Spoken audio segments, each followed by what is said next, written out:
Olá, bem-vindos a mais um episódio do podcast Walking Meeting. Hoje, para variar, não temos apenas um convidado, mas sim três. Na verdade, duas máquinas e um marketeer, que belíssima equipa.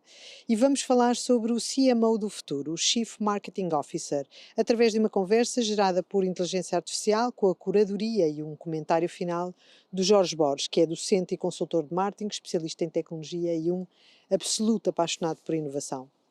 Como será o CMO do futuro? Qual é o set de competências fundamentais para que tenha sucesso? Como é que a IA vai reforçar esta função? Como é que serão as equipas de marketing do futuro? Bem, enfim, por onde é que devemos começar? Uma conversa a não perder. Vamos a isto, hoje numa conversa bilingue.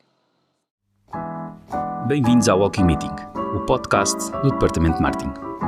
Sem tema nem lugar fixos e apenas uma única condição: alguns quilómetros de boa conversa com alguém que, como nós, tem paixão pelo marketing, pelas pessoas e pelos negócios que querem crescer. Calce os ténis, venha caminhar connosco. Há quem anuncie a morte dos CMOs. Como vêem o futuro deste cargo?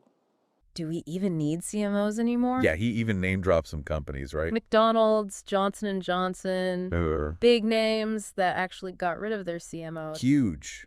It's like a challenge to every CMO out there. And he's got stats, too, saying there are fewer CMOs at the top in America since way back in 2009. So he's coming in strong. For sure. So how does the CMO even respond to that? I feel like they're immediately on the defensive. Well, the CMO actually tackles it head on. They're like, look, marketing's changed. Like, think about it. It's completely... It's not that old school one-way street anymore. You can't just buy a TV spot and call it a day. Exactly. Now it's digital, it's multi-directional, it's a whole different world. So much more complex. And the CEO gets that. He acknowledges the shift. But then, throws another curveball. He brings up those new titles everyone's talking about. Like Chief Growth Officer. CGO, and then Chief Customer Officer. The CCO. And he's like, are these just replacing the CMO? Makes you wonder, are they stepping in or working together? It's the big question, right? And the CMO's argument is, no, these roles actually work with the CMO. So it's more of a team effort. Yeah, they're saying we need this integration across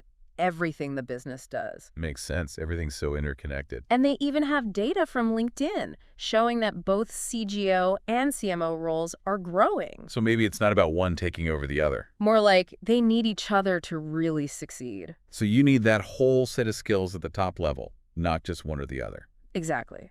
But then the CMO adds, even with all these new roles, you can't forget about brand management. Yeah, that's still huge. Brand is what builds trust with consumers. And trust is... everything. Especially now when there's so many choices. Right. People are bombarded with information. They need something to hold on to. And the CMO pulls out this research from Edelman that something like 81% of consumers need to trust a brand before they'll even think about buying. 81%. That's massive. It really shows how important it is to build that trust, especially here in Portugal, where consumers are smart and have options. Absolutely. So the CMO is saying their job now is managing the brand story across all those different channels. Making sure it stays relevant and stands out in all the noise. Which is a tough job these days, for sure. Yeah, it's like trying to shout over a crowd. You need the right message, the right voice, the right strategy.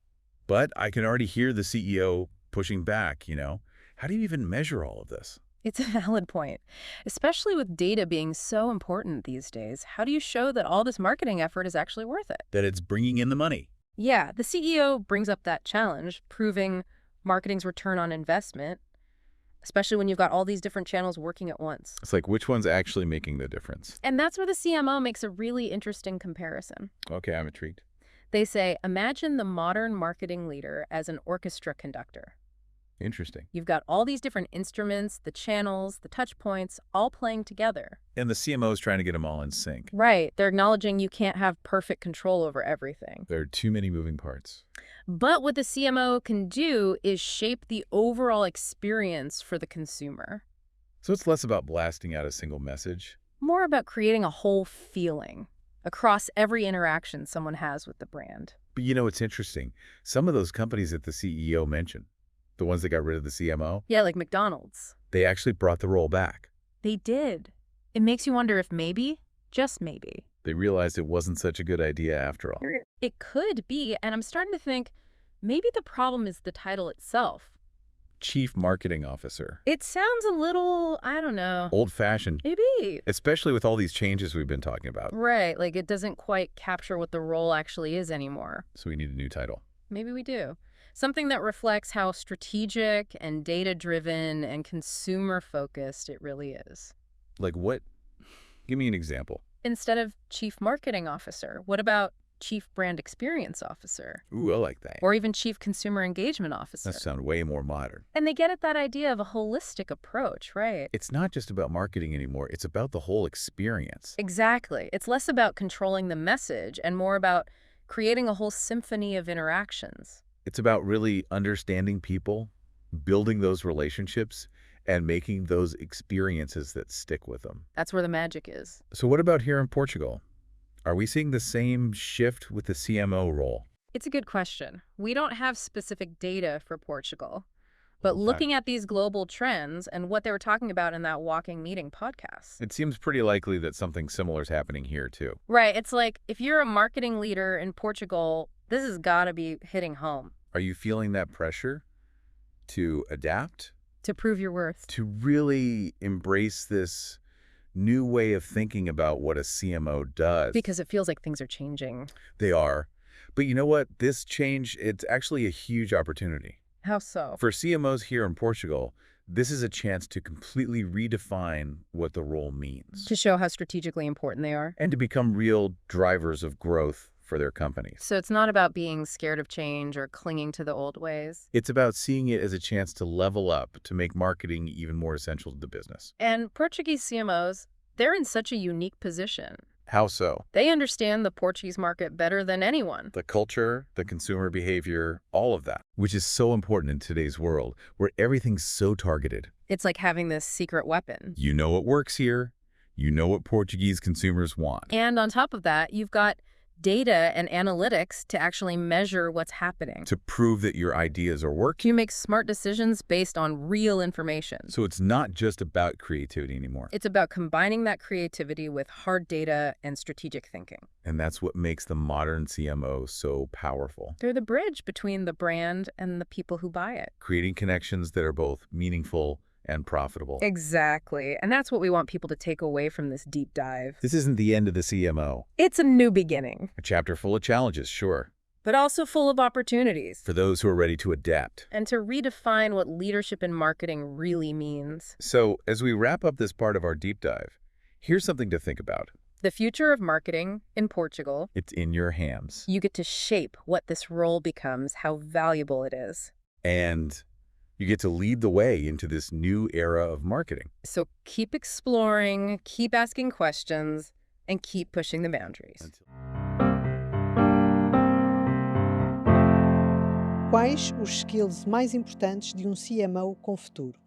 I think a lot of folks are talking about customer obsession these days, and it's more than just knowing your audience, you know.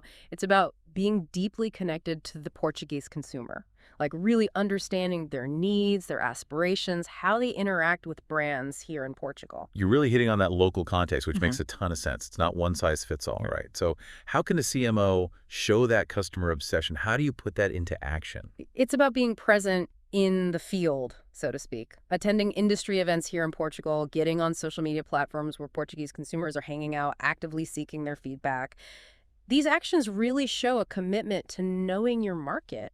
It's like taking the pulse of the market, constantly checking the temperature. Right, thankfully. And I'm also curious about the whole collaboration thing. I mean, CMOs can't just work in their own little bubble, can they?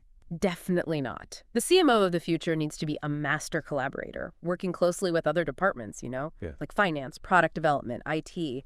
Imagine a CMO in a Portuguese company aligning their marketing campaigns with the CFO's budget priorities, the CPDO's product roadmap, making sure everything's in sync. Yeah, it's like a holistic approach where marketing is woven into the overall business strategy. Okay, so we've got customer obsession, collaboration.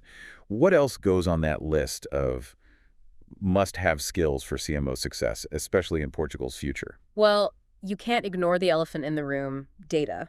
We're living in a data-driven world, so CMOs have got to be comfortable analyzing all those numbers, spotting trends, making decisions based on insights. It's not just about intuition anymore. So data analysis is just as important as creativity. I think that might surprise some people. Maybe, but the two really do go hand in hand. A CMO who can use data to figure out what's working and what's not, then use that to fuel creative campaigns. That's where the magic happens. Like the left brain and the right brain working together, right? Exactly. And speaking of creativity, where does that fit into the CMO skill set of the future, especially in a market as dynamic as Portugal's? Oh, it's absolutely essential. The Portuguese market has its own unique challenges and opportunities. So CMOs need to be able to come up with innovative strategies that truly resonate here.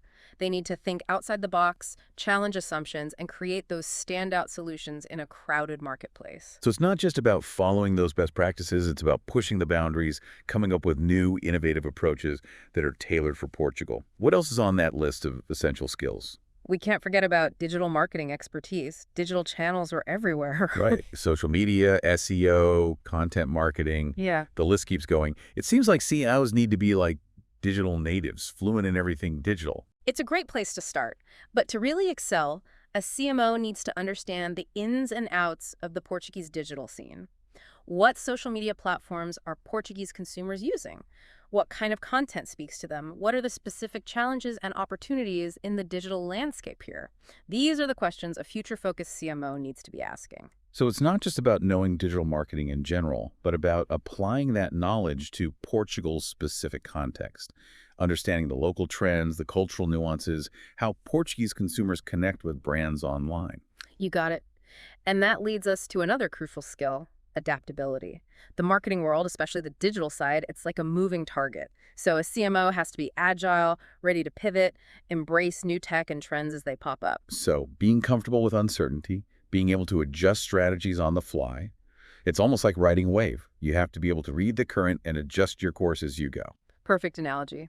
It's not about having a rigid plan set in stone. It's about being flexible and responding to the ever-changing market. This is all super insightful, but before we get too ahead of ourselves, let's take a step back and think about what this means for aspiring CMOs here in Portugal. How can they start building these skills and preparing for the future right now? It sounds like we've painted a pretty demanding picture of this job, but I'm sure there are practical steps, things that aspiring CMOs here in Portugal can do to start building these skills. Where do they even begin? Well, it's definitely not about becoming an expert in everything overnight. It's a journey, a really exciting one. Let's think about data analysis for a second. You mentioned some folks might be surprised how important it is for a CMO. But imagine you're working for a company here in Portugal. Wouldn't you want to know how Portuguese consumers are responding to your campaigns? Well, yeah. Yeah. But what does that actually look like, day to day? Not everyone's a data scientist. It's more accessible than you might think, seriously. There are tons of resources online. Some are introductory courses, some are more specialized, but they can really help you get comfortable with the tools and techniques of data analysis. So upskilling is key. Absolutely. And don't underestimate hands-on experience. See if you can find projects in your current role where you can get involved with data, even if it's not your main responsibility, or volunteer for something outside of work where you can actually put those skills to the test. That's a great idea. Yeah. Practical experience really is the best teacher. Yeah. What about digital marketing expertise? I mean, it's such a huge field. It's constantly changing. Where do you even start with that? You're right. It can feel overwhelming. I think the key is to start with the basics. Make sure you have a solid understanding of the core principles. Things like SEO, content marketing, social media marketing, paid advertising. Okay, so those are like the building blocks. How do you Yeah. take it to that next level, especially here in Portugal? That's where the real fun begins. You have to go beyond those general principles and really dive deep into the specifics of the Portuguese digital landscape. What social media platforms are really popular here? Is it all about Instagram, or are there others where Portuguese consumers are super active?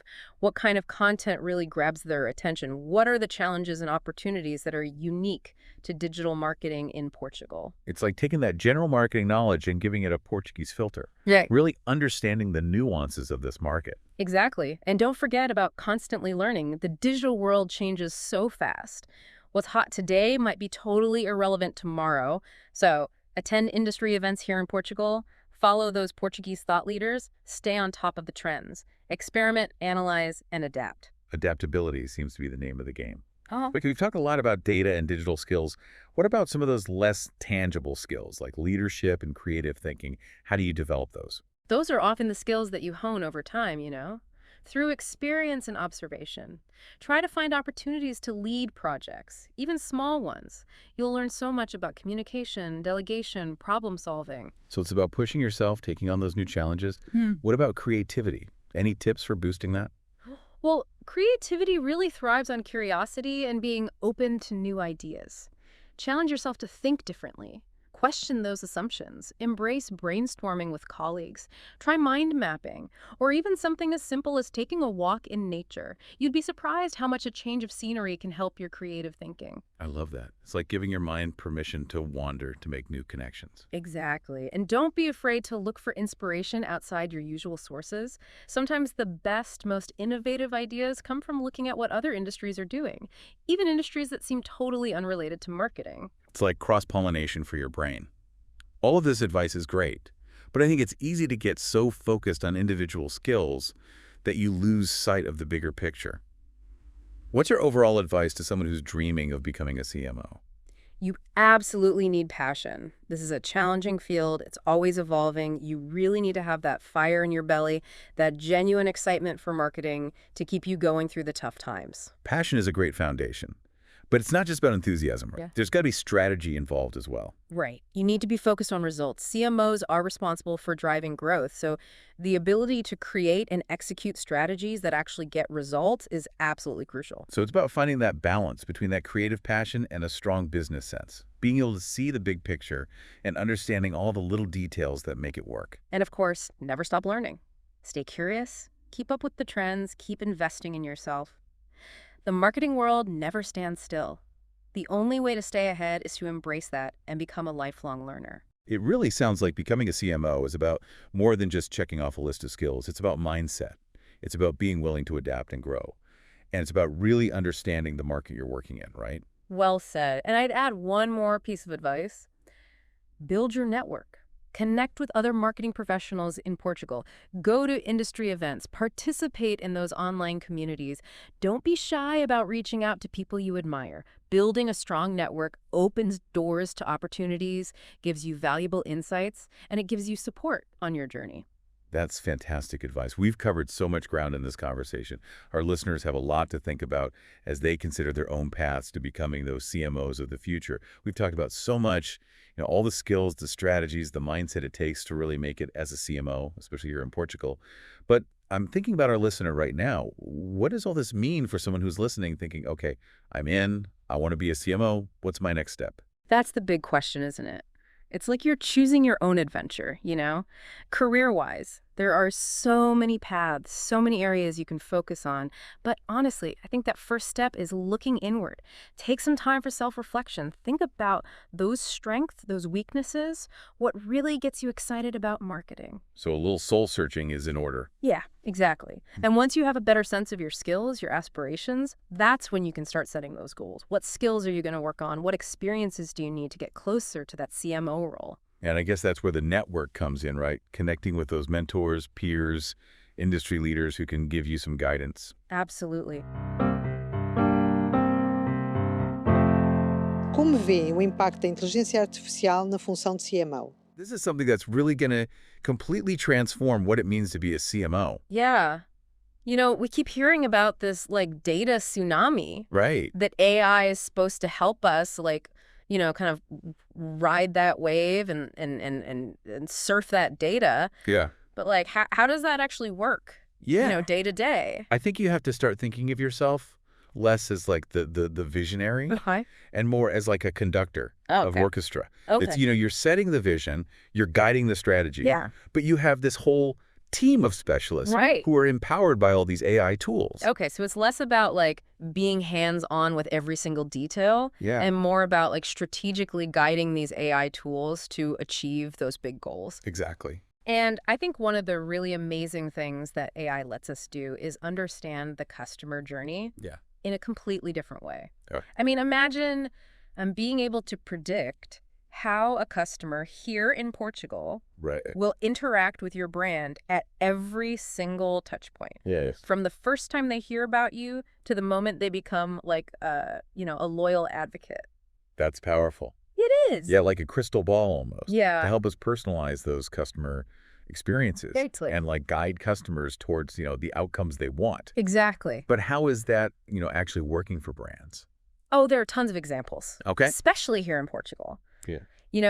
Imagine like a local fashion brand. Yeah. They're using AI to analyze social media conversations, Right. shopping behavior, all that Heck. to predict trends. Wow. Before anyone else even sees it coming. That is a serious competitive advantage. For sure. Yeah. And it goes beyond just product development. It changes the way we think about targeting and segmenting our audiences. Gotcha. I mean, AI can take all that data, Right. browsing history, social media, all of it, Right. to find these like micro segments Wow. within the Portuguese market. So we can create like hyper-personalized Exactly. campaigns. Yeah. Okay, so we're not just sending out the same generic message No, to everyone. not anymore. We're having like personalized conversations Yeah. with our customers. That's the future. That's pretty cool. But doesn't all this AI stuff, Yeah. doesn't it risk creating like bland generic content? Wow. We still need that human touch, Yeah, absolutely. the emotional connection. That's where the CMO as the conductor comes back in. Okay. AI should augment our creativity, Yeah. not replace it. Okay. So, for example, AI can analyze which narratives are working, Yeah. which messages resonate best, Okay. but it's still up to us, the It's marketer. to craft those compelling stories. Yes. Okay, so in a way, it's like AI is making us more human In a way, yeah. by freeing us up to be more creative and strategic. Yeah, I like that. I do too. Yeah. But like, what are the risks here? Oh, there are definitely some things to watch out for. Like, If we're not careful, right. we could end up giving too much control to these algorithms. Okay. That's why I think it's more important than ever for CMOs to be ethically aware, Right. to be transparent Right. about how they're using AI. Makes sense. Customers need to know Yeah. when they're interacting with a system that's AI powered Right. and how their data is being used. Okay, so it's not just about the technology itself, Right. but how we use it Exactly. and making sure it aligns with our values. Yeah. Building trust is paramount. So let's talk about the teams. Yeah. How is this changing the way marketing departments work? I think we're moving away from these traditional silos. Yeah. Separate teams for content and data. Right. And we're moving towards these more agile, Yeah. cross-functional teams. Right. Kind of like a high-performing sports team. Oh, I like that analogy. Yeah, where everyone has a specific role, Right. but they're all working together Okay. towards a common goal. Okay. And AI can actually help facilitate that How so? by providing this shared platform All right. for data and insights. So instead of like separate teams for everything, Yeah, we're breaking down those barriers exactly. and being more integrated. That's right. And that can lead to like amazing things. Totally. Yeah. And AI can also like empower the individual team members Oh, absolutely. in ways we never even thought of before. Yeah, imagine, a junior marketer. Yeah. They have access to a tool Okay. that analyzes campaign performance in real time, Wow. identifies areas for improvement, That's cool. suggests optimization strategies. That's incredible. Right, and then they can take those insights Yeah. to the CMO Right. with like data-backed confidence. That's like a virtual marketing assistant. It really is. Wow. It's amazing. But what about those who are, a little bit resistant to this AI future? I mean, change is always a challenge, For sure. but I think the key is to embrace a growth mindset. Okay. AI isn't about replacing marketers. Right. It's about empowering us Okay. to do our jobs better. So investing in training and development Exactly. to equip our teams with the skills Yeah, to thrive in this new world. that's it. So it's about embracing the possibilities Yeah, and seeing AI as a partner, not a threat. I love that. Me too. Yeah. But will AI make the CMO obsolete? I actually think it's the opposite. Really? I think AI is going to make the CMO more essential than ever. How so? Because as AI takes over those repetitive tasks, Yeah. the data-driven stuff, Okay. CMOs can focus on what they're really good at. Yeah. Strategy, Okay. creativity, Yeah. building those human connections. So it's not about being replaced. It's about Yeah. evolving and becoming more strategic, more visionary, Yeah, more focused on that human element. 100%. What advice would you give to those CMOs who are still a bit hesitant? I'd say don't be afraid to experiment. Okay. Start small. Yeah. Try new things. Right. See what works. Okay. You don't have to become an AI expert overnight. Right. But just by being curious Yeah. and willing to learn, Okay. you can unlock so much potential. That's great advice, and I think it applies to all of us Totally. in the marketing world. Yeah. Not just CMOs. For sure. We all need to be adaptable and learn and embrace these new possibilities. Absolutely. But this is still early days for AI and marketing. It is. So what are some of the challenges that we still need to overcome? Well, one of the big ones is making sure that AI is used ethically Okay. and responsibly. Right. We have to be mindful of potential biases in algorithms Yeah. and make sure that AI is used in a way that benefits everyone. Businesses and consumers. Exactly. Right. It's not just about the bottom line. Yeah, It's about using technology to make the world a better place. that's right. Are there any other hurdles we need to clear? Mm, Like, how do we ensure AI is accessible yeah, to all businesses, that's a good question. not just those with massive budgets? Right. I mean, we Yeah. need to make sure these AI tools Yeah. are affordable and user-friendly Right. so that even small businesses can benefit. Okay. And we need to invest in education Yeah. and training so that marketers at all levels have the skills they need. So there's a lot of work to be done, Yeah, but there's also incredible potential. for sure. As we navigate this like uncharted territory, Yeah. it's important to have these conversations That's about the exactly- role of AI in marketing. Yeah. So as we wrap up, what's like the one key takeaway you want our listeners to remember? I think the most important thing to remember is that even with all this talk about AI, the Yeah. future of marketing is human-centric. Oh, We have this incredible opportunity to use these powerful tools Yeah. to understand our customers better, to Right. personalize their experiences, Okay. and create marketing that really resonates. So it's not about replacing human creativity. No, It's about amplifying it. exactly. AI does the heavy lifting. Yeah, So we can focus on the strategic and emotional stuff I like that a lot. that only humans can do. Yeah. I think for marketing leaders here in Portugal, Yeah, this is like a huge opportunity it is. to be at the forefront of this AI revolution. Totally. We're already seeing amazing innovation Yeah. with brands using AI to create these amazing experiences Sure. for Portuguese consumers. I'm excited to see what the future holds. Jorge, antes de mais, obrigada pelo teu trabalho de curadoria e de inspiração para esta conversa. Não resisto, obviamente, a pedir o teu comentário. Percebemos pela conversa que o CMO não está morto. Tu como é que vês isto? Sim, foi engraçado porque aqui os nossos outros convidados falaram em extinção e em renascimento, né? Da minha perspectiva, a morte do CMO está a ser claramente exagerada, né? Porque, antes pelo contrário, o CMO é hoje mais importante do que nunca. Algumas mudanças que também foram comentadas na conversa anterior, algumas empresas estão a substituir o CMO por outras funções, Chief Growth Officer, ou Chief Commercial Officer, Chief Revenue Officer, Chief Customer Experience Officer. E eu acho que estas experiências refletem, acima de tudo, duas coisas. Por um lado, a importância que o marketing tem e a necessidade de estar envolvido, de ser o centro da estratégia de negócio. Por outro lado, também refletem a importância da tecnologia.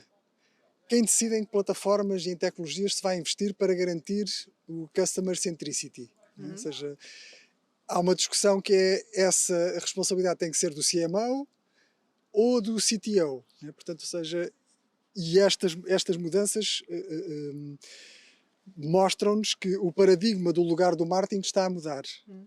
Sem dúvida. E ainda bem, porque eu só concebo o marketing como centro do negócio, alinhado com a estratégia do negócio. E, portanto, estas mudanças refletem, de certa forma, também esta questão da tecnologia e, sobre a tecnologia, falar em específico do papel da inteligência artificial, como foi também muito comentado aqui anteriormente. Né? Grande parte desta transformação que estamos a viver agora está a ser acelerado pela inteligência artificial, como há 10, 15 anos foi acelerado pela internet. Né? Na minha opinião, a IA não vai substituir os marketeers, Mas os marketeers que resistirem à mudança Esses sim, serão substituídos por outros que entendam o papel transformador da inteligência artificial. Eu gosto muito de usar quotes e uma das minhas preferidas, e que também se aplica bem aqui, é o never delegate understanding. Ou seja, nós temos que perceber o que está a acontecer. E, portanto, é o tipo de mudanças que é tão avassaladora, não é? Ou seja, a IA é um game changer. Portanto, ou seja, não vale a pena resistir. Temos é que perceber. E isso depois também reflete-se na função do CMO que está em transformação. Ou seja, não apenas esta questão de, ok, vai fundir com outras funções, não vai fundir com outras funções, mas há aqui uma transformação notória, não é? Ou seja, o CMO de hoje é muito diferente do CMO de há 20 anos, antes da internet era uma coisa, agora é outra, e vai ser muito diferente do CMO daqui a 5 anos. Estás de acordo com os skills que foram debatidos? Portanto, desde logo a capacidade de adaptação, não é? Que referias agora, mas... Claramente, sim. Eu acho que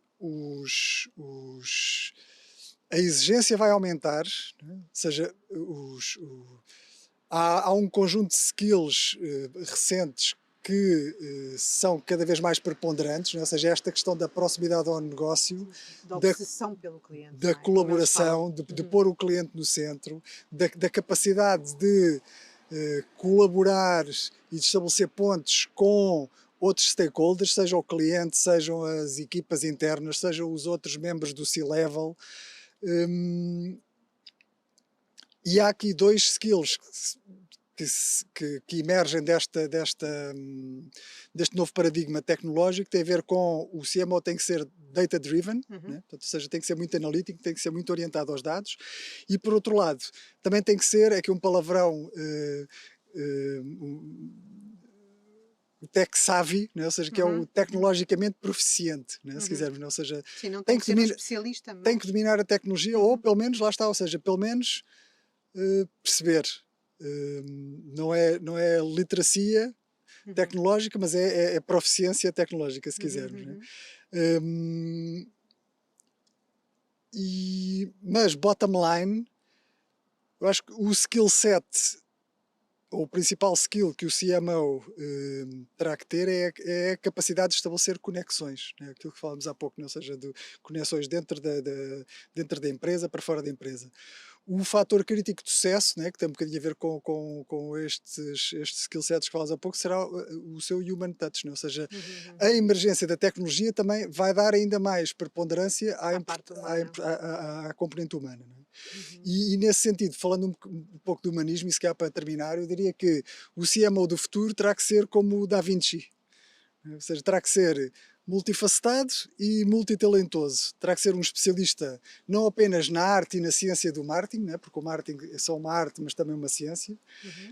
Mas eu acrescentaria, mas também na tecnologia do marketing. Né? Portanto, também tem que ser um especialista na tecnologia do marketing. Terão que ser cérebro esquerdo e cérebro direito.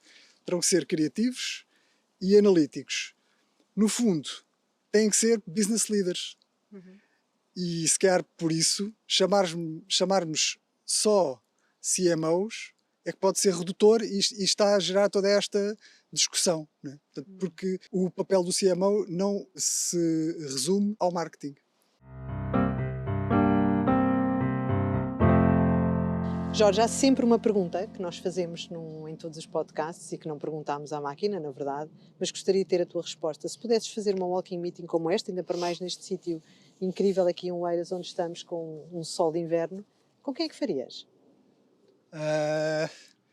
Eu acho que eu faria, ocorrem-me aqui 2 ou 3 nomes, mas atendendo àquilo que estivemos a falar agora, e até por questões emocionais do início da minha carreira, da nossa carreira, eu escolheria o Dave Packard, que era um dos fundadores da HP, e que tinha uma das suas citações, lá está a volta às citações, uma das suas frases mais conhecidas, que nem sempre é lembrada ou associada a ele, mas que foi preferida por ele no início, nos anos 40 ou 50, é que o marketing é demasiado importante para ser apenas deixado ao departamento de marketing. E, portanto, eu acho que é uma pessoa inspiradora que fundou uma empresa com uma cultura muito especial e para aqueles que gostarem de livros de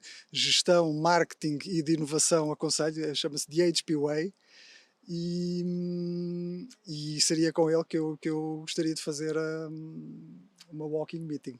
Maravilha, Jorge, acompanhar-te-ia com prazer, porque, para quem não sabe, nós realmente começámos a nossa carreira juntos. Enfim, tu já lá estavas, eu cheguei depois na HP, já lá vão uns anos. Muito obrigada, Jorge, mais uma vez. Obrigado, Inês.